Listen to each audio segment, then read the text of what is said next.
Hey everyone, Rowan here with New England Fly Company, looking to share another guide fly pattern with you today. So with an eye toward opening day, finally, in Maine, I'm in the process of filling up our guide boxes. We tend to target early season trout as we wait for some of the spring salmon runs, right, which are really dependent on flow and temperature. But I can't help throw in a couple patterns to have on hand in case salmon Christmas comes early.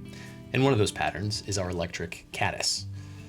The Electric Caddis is so named for its basic caddis impression, right? Long green segmented body, dark head, but with the twist of using fluorescent green thread as the body base.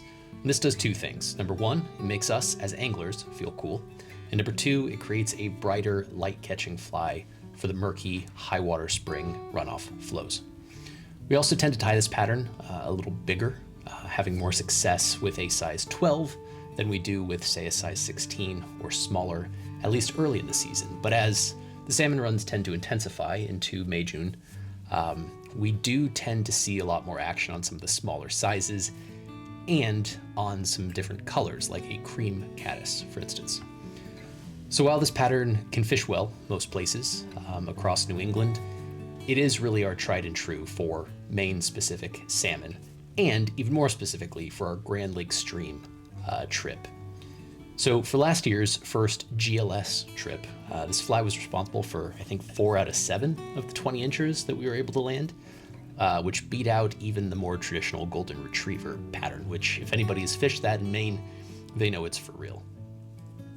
And a lot of that probably depended on the conditions that day, but what it does tell us for certain is that this fly has a time and a place. So for materials, this fly is pretty quick and easy. It's a cornerstone really of what makes a good guide fly for us. We start with a Fulling Mill FM1180 all-purpose bronze in a size 12. We also have a 2.7 millimeter or smaller bronze tungsten bead. For our thread, we're going to be using a UTC 70 denier in fluorescent green. We're also going to have a few natural peacock herls. And then to tie things up, we're going to use a UTC ultra wire small copper.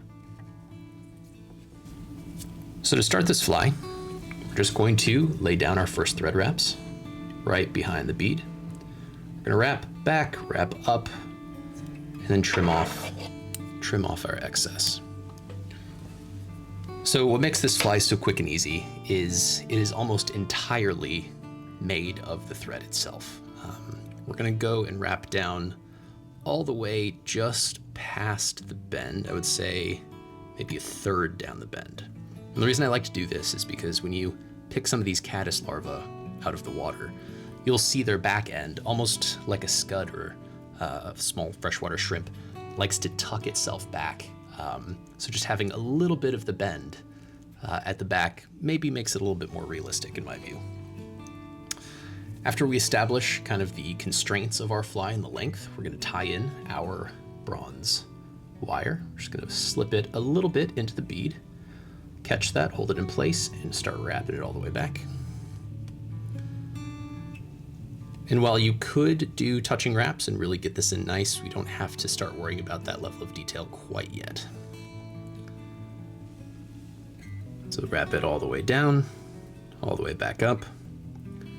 And this is where we're going to start really building up the body. So caddis larvae, we like to think of as having a taper, and certainly with the emergers, we like to create a bigger butt than we do in the front.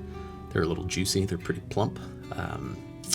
But for this pattern, we're gonna give it just maybe a slightly more elegant taper. It's gonna be a little smaller, and the thickest part is really gonna be up here at the front of the fly by the bead. And this could take just a little while to do, but take your time.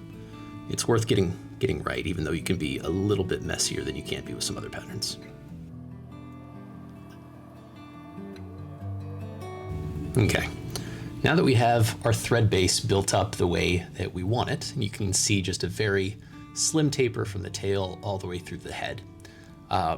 Thinking ahead a couple steps, we are going to leave a little bit of space up at the front of the fly.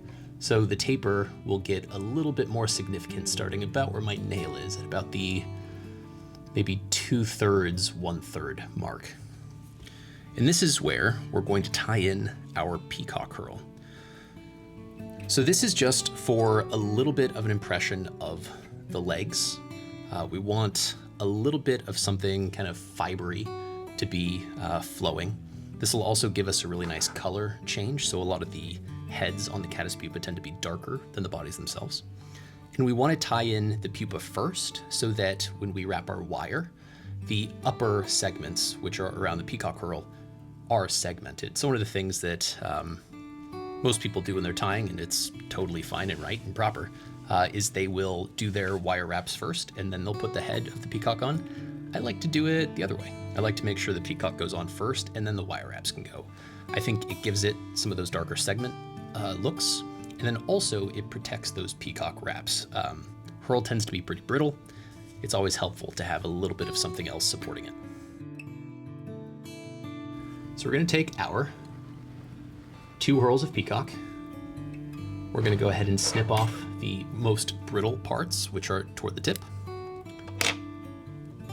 We're going to lay those right up against the bead. Do 1, 2 wraps, and then slowly pull them in and clean up that head. Wrap down again to about that 1/3 mark, wrap back up. And then we're just going to wrap in touching spirals these 2 herls.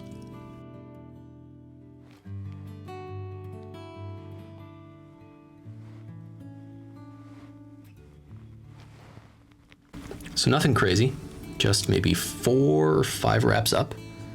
We'll come in, we'll catch those herls, we'll secure them in with ties in front and ties behind.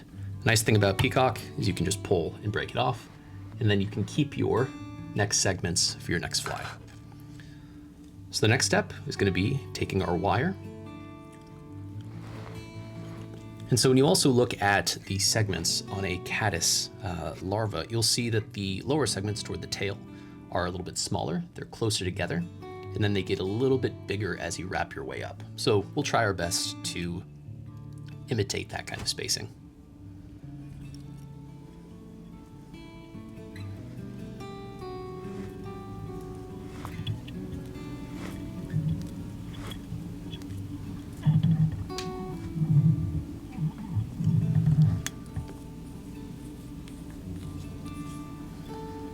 There we go. Go ahead and catch in this wire. Just a couple extra wraps in there.